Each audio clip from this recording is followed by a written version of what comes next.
Hello friends. आज मैं लेकर आ गया हूँ एसएससी और सीएचएसएल के 15 ऐसे महत्वपूर्ण प्रश्न जो परीक्षा की दृष्टि से बहुत अधिक महत्वपूर्ण हैं। तो इसलिए आप इस वीडियो के लास्ट तक जुड़े रहें और साथ-साथ लाइक और शेयर और कमेंट करते जाएँ। चलिए तो स्टार्ट करते हैं।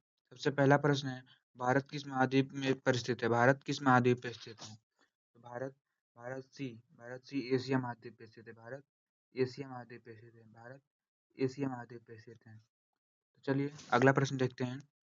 प्रश्न नंबर 2, 1976 में की कौन-सी घटना भारत और पाकिस्तान के मध्य शिमला समझौते का परिणाम थी? 1976 की कौन-सी घटना भारत और पाकिस्तान के मध्य शिमला समझौते का परिणाम थी? जिसको इसको इस क्वेश्चन का आंसर पता है वह कमेंट करता जाए। तो चलिए देखते हैं इसका सही आंसर क्या होगा। तो सबसे पहला ऑप्शन है ए, दूतावास स्तर पर राजनीतिक संबंधों की शुरुआत। बी, परमाणु हथियारों के उत्पादन पर रोक। सी, दोनों देशों के बीच युद्ध की संभावना उत्पन्न हो गई। या डी, व्यापार एवं आपसी मुनाफे के लिए दोनों देश के बीच मतभेद उत्पन्न हो गया। तो इसका बिल्कुल सही आंसर होगा ए, दूतावास स्तर पर राजनीतिक संबंधों की शुरुआत। चलिए अगला प्रश्न देखते हैं। विश्व जल दिवस कब मनाया जाता है? विश्व जल दिवस कब मनाया जाता है? तो याद रखिएगा, विश्व जल दिवस 22 मई को मनाया जाता है। बी, विश्व जल दिवस बी 22 मई को मनाया जाता है।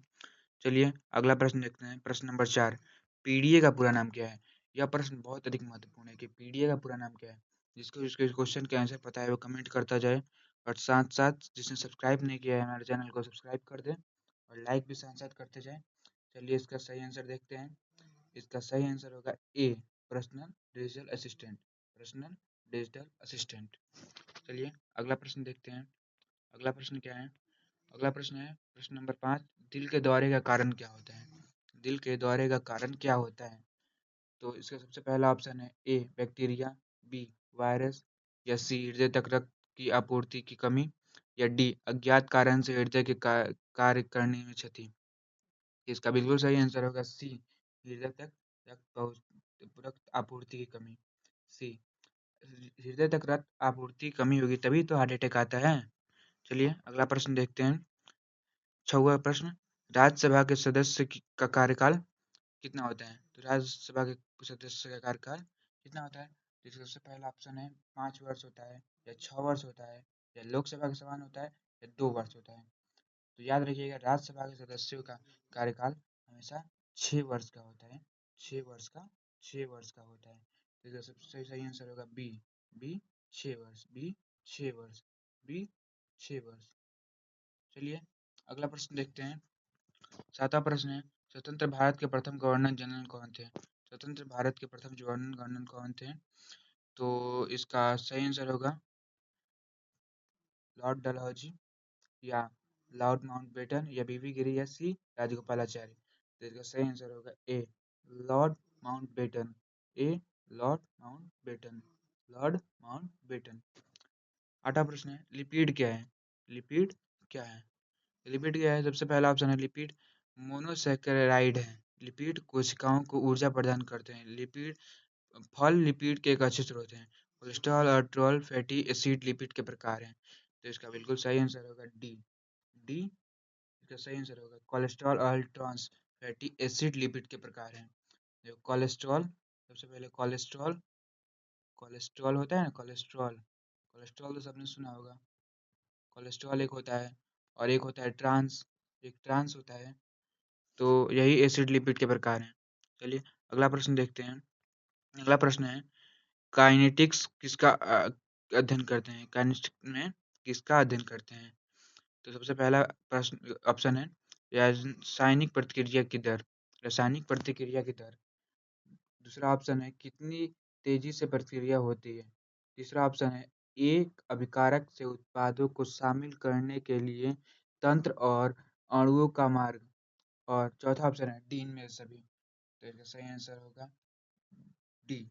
डी, इनमें से सभी। ये सभी आंसर सही होंगे। रासायनिक प्रतिक्रिया की दर भी काइनेटिक का अध्ययन करते हैं। काइनेटिक्स में देखिए रासायनिक प्रतिक्रिया की दर का अध्ययन करते हैं, कितनी तेजी से प्रतिक्रिया होती है ये भी अध्ययन करते हैं, और एक अभिकारक से उत्पादों को शामिल करने के लिए तंत्र और अणु का मार्ग, इसका भी अध्ययन करते हैं।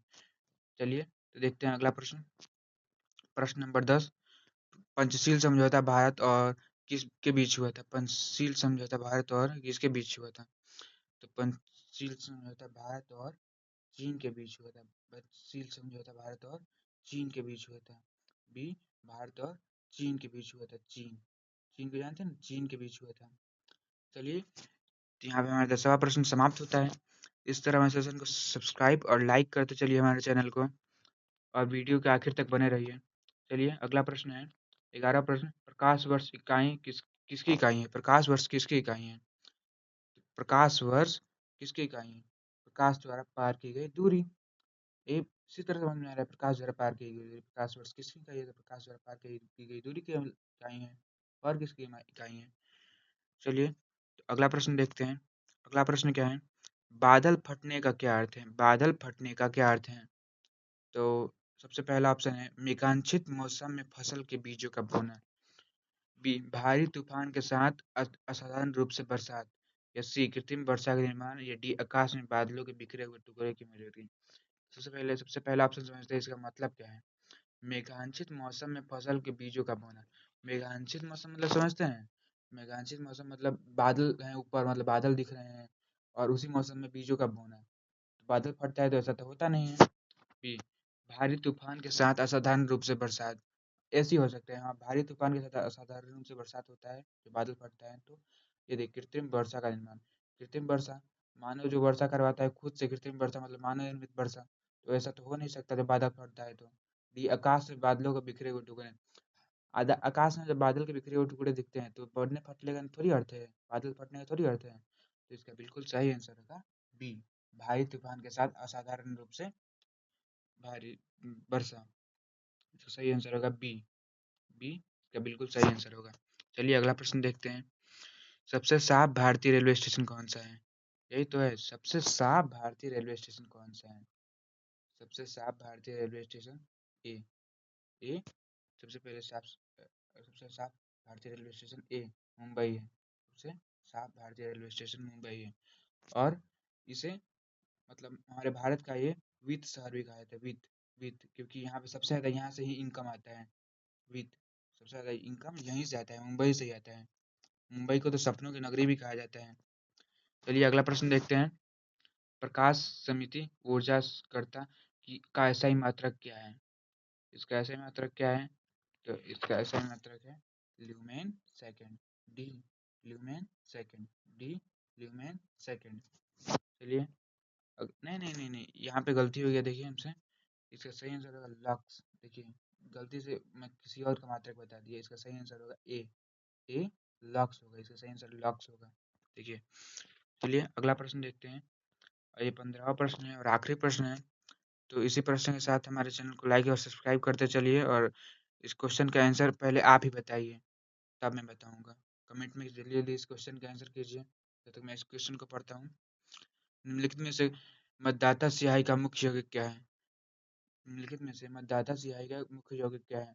वही कुछ ही दिन पहले 6 नवंबर को वोट हुआ था, तो 6 नवंबर 2025 को। अब कुछ दिन बाद आज ही एक वोट हुआ था 11 नवंबर 2025 को। तो बताइए, मतदाता जो स्याही उंगली पे लगाते हैं लोग, जब वोट करने जाते हैं लोग, तो स्याही उंगली पे निशान लगाते हैं लोग, निशानी के लिए कि इसने वोट दे दिया है। तो उसमें उसमें कौन सा मतलब मुख्य यौगिक मिला होता है, कौन सा? बताइए, इसका आंसर क्या होगा? चलिए, तो इसका ऑप्शन पढ़ते हैं। ए, सिल्वर नाइट्रेट। या बी, अमोनियम क्लोराइड। सी, सिल्वर क्लोराइड। या डी, अमोनियम नाइट्रेट। तो इसका बिल्कुल सही आंसर होगा सिल्वर नाइट्रेट। सिल्वर नाइट्रेट, ए, सिल्वर नाइट्रेट। चलिए, इसी क्वेश्चन के साथ आज का हमारा वीडियो समाप्त होता है। इसके साथ इसी तरह के वीडियोस के लिए हमारे चैनल को सब्सक्राइब कीजिए, और सब्सक्राइब करके ऑल के ऑप्शन पे क्लिक कर दीजिए, जिससे हमारे कोई नया वीडियो आए सबसे पहले आपके पास पहुँचे। चलिए, धन्यवाद।